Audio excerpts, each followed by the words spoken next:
আসসালামু আলাইকুম, ঈদ মোবারক। সবাই কেমন আছেন? আশা করি সবাই ভালো আছেন। যে যেখান থেকে আমার ভিডিওটা দেখতেছেন সবাইকে ঈদ মোবারক। সবার ঈদ কেমন কাটছে অবশ্যই কমেন্ট করে জানাবেন।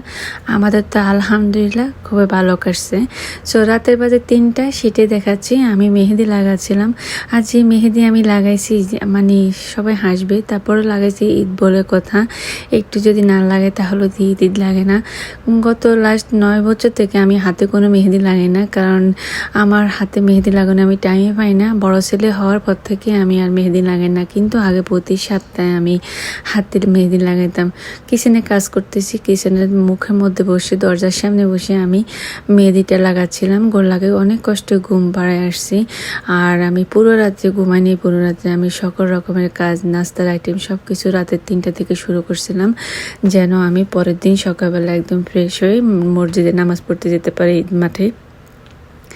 এটা হলো সকাল 7টায় আমি একদম, আর এই যে দেখেন আমি ভিডিওটা করতেছি, সাথে সাথে উনি চলে আসছে। ওর হয়েছে কি মানে স্মেল ইস্যু, ওর বাসার মধ্যে কোনো কুকিং করতে পারবে না। কুকিং করলে বাসাতে কোনো স্মেল থাকলে সে থাকা অবস্থায় তার মাথা খারাপ হয়ে যায়। সে বাসার মধ্যে সে কত রকমের কত কিছু, আমি যে প্রতিদিন আপনাদের সাথে আমার ব্লগে শেয়ার করি, আগারবাতি, বোকার, এয়ার ফ্রেশনার। আমার বাসায় যে কত রকমের এয়ার ফ্রেশনার আছে আপনারা বিলিভ করবেন না।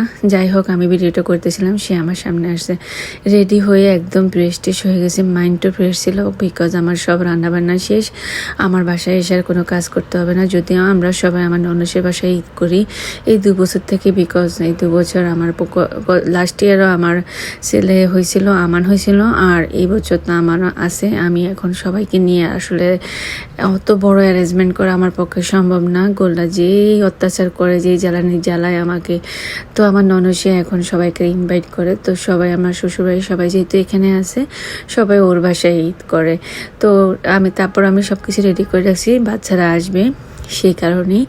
যাই হোক, কী রেডি করছি সেটা পরে দেখাবো। গাড়িতে উঠলাম, ওয়েদারটা আমাদেরকে আজকে দেখাইছিল অনেক ঠান্ডা, বাট মাশাআল্লাহ ঠান্ডা ছিল না, রোদে ছিল, কিন্তু পরে থেকে বাতাস নামছিল, আর স্টিল ঠান্ডা। আর এত সুন্দর ড্রেস পরে, ওই যে দেখেন সবাই বড় বড় হেভি জ্যাকেট পরে নামাজ পড়তে আসছে। যাই হোক, ঈদের মাঠে আমার বান্ধবীর সাথে দেখা, বান্ধবী এত প্রচণ্ড পরিমাণে মানুষ ছিল এবারে ঈদ মাঠে। ফার্স্টে বুঝতে পারিনি, পরে বুঝতে পারছি আমাদের এবারে নিউ ইয়র্ক সিটির মেয়র জোরান মামদানি আসবে, সেই উপলক্ষে মানুষ আরও বেশি আসছিল। আর এবারে নামাজের টাইমটাও কিন্তু একদম পারফেক্ট টাইমে দিয়েছিল, 9টার সময়। এ কারণে সবাই অ্যাটেন্ড করতে পারছে, কারণ বিদেশ বাড়িতে সবাই তো আর ছুটি পায় না। আর্লি মর্নিং হলে অনেক মানে হয়ে যায়, রাশ হয়ে যায়।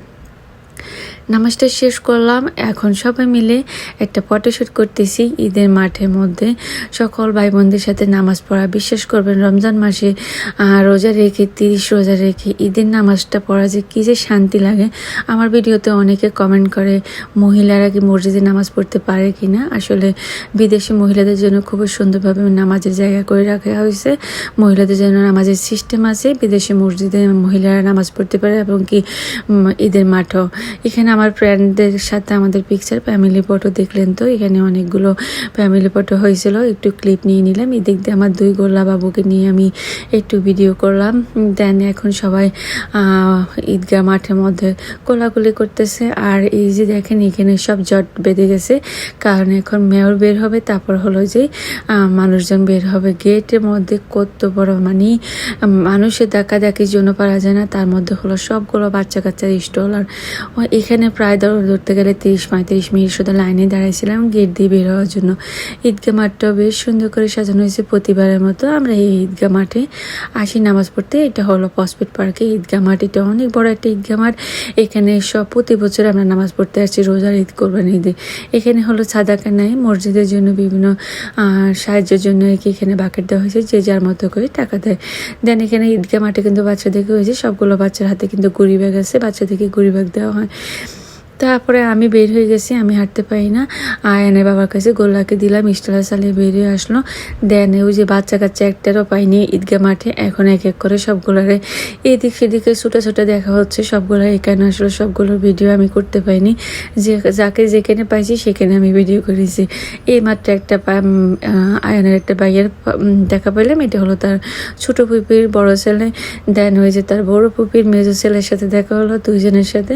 তারপর ওদেরকে নিয়ে আমি একটা ভিডিও করে নিলাম, আপনারা ইতিমধ্যে দেখলেন। আর আয়ানকে অনেকদিন পর সবগুলো দেখছিল, সবগুলোর সাথে সবগুলো আসলে দেখা হয় না, যেহেতু স্কুল কলেজ থাকে, সবাই সবসময় আসা হয় না। এই কারণে দেখা যায় যে এক একগুলো এক এক সময় এক এক রকম হয়। তো ওরা সবাই বলতেছে আয়ান তো অনেক বড় হয়ে গেছে, মাশাল্লাহ। তারপর তাদের 2-3 বাইকে একসাথে দাঁড়া করে একটা একটা পিকচার নিলাম এবং ভিডিও নিলাম। বাকি আরও 3-4টা ছিল, সেগুলোর পাইনি। ও মা, ঈদগাহ মাঠ থেকে হাঁটিয়ে আসার পরে আমাদের গাড়ির কাছে আসি, দেখে যে আপনাদের বাইরে গেল ডামকিন ডোনাটে। এইখানে তো মনে হয় যে ঈদগাহ মাঠের সব ডামকিন ডোনারের মধ্যে লাইন ধরছে, সেদিন ভালোই বিজনেস হয়েছে। তারপরে ওই যে দেখেন এখানে মনে হচ্ছে যে টাকা ভাগাভাগি হচ্ছে, আসলে কি বিশ্বাস করেনি, ঠান্ডার মধ্যে সবগুলো আইস কফি কিনে বসে আছে পুরা গ্রুপ আমার ফ্যামিলির। আমার শ্বশুরবাড়ির সবগুলো বাচ্চারা আমি খুঁজে পাইনি। আর ডামকিন ডোনাটের সামনে মনে হচ্ছে যে তারা টাকা খোঁজাখুঁজি করছে, এখন ভাগাভাগি করতেছে। আমি হাসতে হাসতে শেষ। তারপরে হলো কি তাদেরকে নিলাম, যাবো বাসায়। তারপরে হলো যে সেখানে ভিডিও করব, সে আরও কাহিনী, সেটা পরে বলবো। আর আমার জামাইটা একটু পর পরে সে খাবার কিনবে, তার এটা হলো জন্মগত অভ্যাস মনে হয়। সে বের হলে শুধু খাবার টাবার এটা সেটা কিনতে থাকে, গাড়ি ভর্তি হয়ে যায়। বাসায় এত কিছু বানিয়ে রাখলাম, সে বাসায় এসে খাবে, কিন্তু বাইরে থেকে ওই ডামকিন ডোনাট থেকে সে স্যান্ডউইচ নিল। আর আমি বাসা থেকে যাওয়ার আগে ওই যে বললাম না, সারা রাতে রান্না বান্না সব কিছু শেষ করে আমি টেবিল ভর্তি করে রাখছি আমার খাবার আইটেমগুলো। দেন গোল্লাকে, এখানে গোল্লা খুবই মানে জিদ হয়ে গেছে। সে মানে ঘুম থেকে তো গোল্লা এই টাইমে উঠে না, তাকে অনেক জোর করে উঠে নিয়ে গেছিলাম, এত ক্রেজি ছিল গোল্লা। তারপরে তাকে তার পছন্দের জায়গাতে সিটের মধ্যে বসে নিলাম। দেন আমি দেখাচ্ছি, আমি এখানে সেমাই জর্দা করছিলাম, আর এটা হলো নবাবী সেমাই। কুনাফাটা দেখাতে ভুলে গেছি, কুনাফাটা ওভেনেই ছিল। দেন এখানে ছিল, এটা হলো নুডলস ছিল, চাউমিন স্টাইলে আমি নুডলসটা করছিলাম। দেন এখানে 2 ধরনের পুডিং ছিল, আর একটা কেক ছিল। এখানে হলো যে আমি চিজ ম্যাকারনি বানিয়েছিলাম বাচ্চাদের জন্য। তারপরে হলো যে ক্ষীর পায়েস বানাইছিলাম। এদিক দিয়ে হলো যে এটা কি বলে, মালাই চপ বানাইছিলাম। দেন ওই যে পুডিংটা গতকালকে রাত্রে বানাইছি, যে ফ্রিজ থেকে বের করছি। আমি যখন ভিডিও করতেছিলাম তখন বের করে নিয়ে আসছি, এটা সার্ভিং ডিশে আর নেওয়া হয়নি। এই যে এটা হলো যে ক্ষীর পায়েস বানাইছিলাম। তারপরে কেক ছিল, সেগুলো আমি আর বানাইছি ঠিকই, দেখাতে ভুলে গেছিলাম। তারপরে এই যে চুলাতে যাওয়ার সময় আমি বিরিয়ানি দিয়ে গেছিলাম, জাস্ট শুধু বিরিয়ানিটা কোনো রকম হয়েছিল। আমি এসে এখন আবার চুলাটা অন করতেছিলাম, যেহেতু নামাজের টাইম হয়ে গেছিলো। এখন মোটামুটি আমি বাকি কাজ করতে করতে আমার বিরিয়ানিটা কমপ্লিট হয়ে যাবে। চিকেন বিরিয়ানি করলাম। তারপরে হলো এই দিক দিয়ে আমি জামা কাপড় খুলে নিয়ে বাসা আসার পরে জ্যাকেট শোয়ে আমি ভুলেই গেছিলাম যে একটু ক্লিপ নিয়ে নি, না হলে আমার এই ক্লিপটা আর নেওয়া হবে না। বিশ্বাস করেন, এক হাতে সবগুলো কাজকর্ম করিয়ে গুছিয়ে যায় দেখাচ্ছি। এটা তো একটু ক্লিপ, বাকিগুলোতে দেখানো হয়নি। আর গোল্লাকে নিয়ে আমার এত পরিমাণ এখন রাশ যায়। গোল্লা এখন 1 বছর হয়েছে, তার মুড সুইং হয়। এখন সে এই কিছুক্ষণ ভালো, কিছুক্ষণ কান্না করে, মানে সে আমাকে ছাড়া কিছু বোঝে না। আর এখন কি হলো, ছোটোবেলা কোলে থাকেনি, এখন সে কোলে থাকবে। আর এই যে দেখেন, আমি বাসা সব কিছু তো ক্লিন করে গেলামই। এই যে দেখেন আমার এটা আয়ানের রুমটা সুন্দর করে গোছগাছ করলাম। আয়ানকে পাঞ্জাবিটা খুলে দিলাম, তাকে আমি নাস্তা দিব। দেন এটা হলো আমার বেডরুমটা, এখানেও এটাও আমি ক্লিন করে ফেলছি। এটার মধ্যে আমি সুন্দর করে একটু সাজগোজ, আর কি ঈদ বলে কথা, সুন্দর করে বাসাটাকে একটু অর্গানাইজ করলাম। দেন এখানে আমি আমার ড্রেসটা চেঞ্জ করে ফেললাম। দেন এই যে আমার রুমটা আবার একটু দেখাচ্ছি, সব কিছু তো দেখিয়ে দিলাম। আমি এখন যাব, 2টাকে খাওয়াবো। খাওয়ানোর পরে আমি আপনাদের ভাইয়া খেয়ে দিয়ে এসে আমি রেডি হয়ে গেলাম। আর বিশ্বাস করবেন আমি এবার ঈদে কতগুলো ড্রেস শাড়ি কিনছি। ওই যে আমার ব্যাটের উপর দেখতেছেন শাড়ি মনে হয় 4টা খুলছি, আমি কোনোটা পরে কোনো রকমের কমফোর্টেবল ফিল করতেছি না। আর আমি চিন্তা করতেছি আমার সাথে গোল্লা কী করবে, কারণ আজকে গোল্লা অনেক মানুষজনকে দেখবে নতুন, তারপর হলো গোল্লা নতুন বাসাতে যাবে, সব কিছু মিলিয়ে সে আজকে আমার সাথে কী করবে আমি সেই চিন্তা করে শেষমেশ আমি আমার এই ড্রেস পরে নিলাম।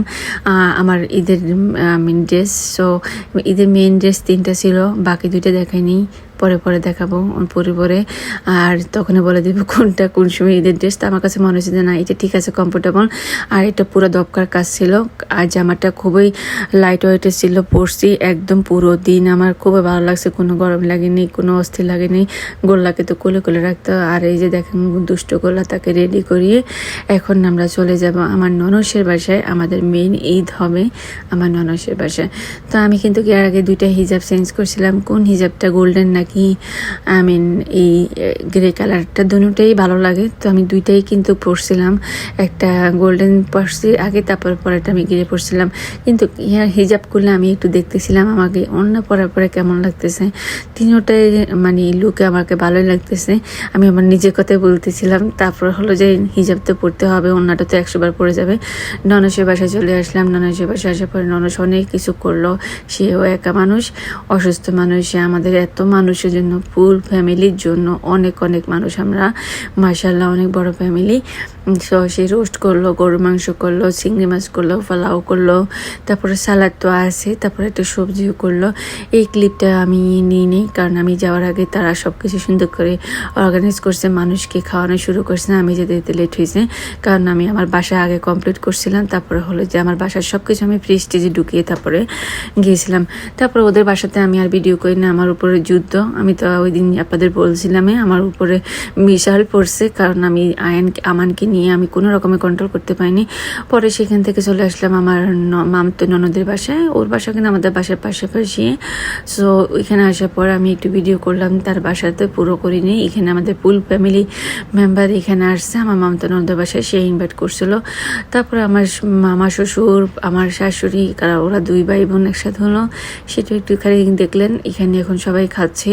5টা আসার পরে তারা ডিজার্ট টাইপের জিনিসগুলো দিল, এখন সবাই মিলে খাচ্ছে। তারপর আমরা রাতের ডিনারটা করে চলে আসলাম বাসায়। আর গোল্লা ওই যে দেখেন তার এইসব জারমি কারণে সে মানুষের বাসায় কান্নাকাটি করে, সে নিজের বাসায় কমফোর্টেবল ফিল করে। সে ওই যে দেখেন কত সাহসী, নিজে ঢুকছে কফি টেবিলের মধ্যে, আবার নিজে বের হচ্ছে। এইসব করতে পারেনি, কারণ মানুষ যখন সবাই একসাথে হয়, অনেক মানুষ একসাথে হয়, বাসাতে স্পেস থাকে না, সেটা পছন্দ করে না। যাই হোক, এরপরে হলো এটা হলো গোল্লার ঈদি। বড়জনেরগুলো দেখাই নেক্সট ভিডিওতে আপনাদের সাথে শেয়ার করব, কারণ ভিডিওটা অনেক বড় হয়ে যায়। আসলে কি আমেরিকার মধ্যে, বিদেশের মধ্যে বাচ্চা কাচ্চা পয়দা করে আমি চিন্তা করছি খুবই ভালো হয়। জানেন কি, ঈদের সময় একটা ভালো একটা অ্যামাউন্ট পাওয়া যায়, যত বাচ্চা হবে তত ভালো একটা অ্যামাউন্ট পাওয়া যায়। এই যে আমার 2 বাচ্চার ইনকাম, বড় বাচ্চাগুলো তো দেখায়নি, নেক্সট ভিডিওতে শেয়ার করবো। এটা শুধু ছোটোটারে কত টাকা আছে আপনারা গণে দিবেন, না হলে নেক্সট ভিডিওতে আমি বলে দেবো। আজকে এই শর্ট ভিডিওর মাঝে আপনাদের সাথে আমার ঈদের আনন্দটাও আমি শেয়ার করলাম। কেমন লাগলো অবশ্যই কমেন্ট করে জানাবেন। যদি ভালো লাগে আমার পেজটি ফলো করবেন, লাইক কমেন্ট শেয়ার করতে একদম বলবেন না। আর ভিডিওটা এমনিতে অনেক বড় হয়ে যাচ্ছে, আমি চাচ্ছিলাম না আর বড় করতে, না হলে অনেকগুলো ক্লিপ অ্যাড করলাম। সো নেক্সট ভিডিওগুলোতে আমি আপনাদের সাথে এক এক করে শেয়ার করব। আমি এখন ভয়েস দিচ্ছি, গোলাকে ঘুম পাড়িয়ে অনেক কষ্ট করে। ভিডিওটা আরও আগে দেওয়ার কথা, ঈদ তো চলে গেল, 3-4 দিন হয়ে গেল, বাট ভিডিও এডিট করতে পারিনি বলে আপনাদের সাথে দিতে পারিনি। আজকে একটু সময় বের করছি, তাই আপনাদের সাথে ভিডিওটা শেয়ার করলাম। তো আপনাদের সাথে নেক্সট ভিডিওতে শেয়ার করব গোল্লা কত টাকা পাইছে এবং কি গোল্লার ভাই কত টাকা পাইছে। সবাই ভালো থাকবেন। আসসালামু আলাইকুম, আল্লাহ হাফেজ।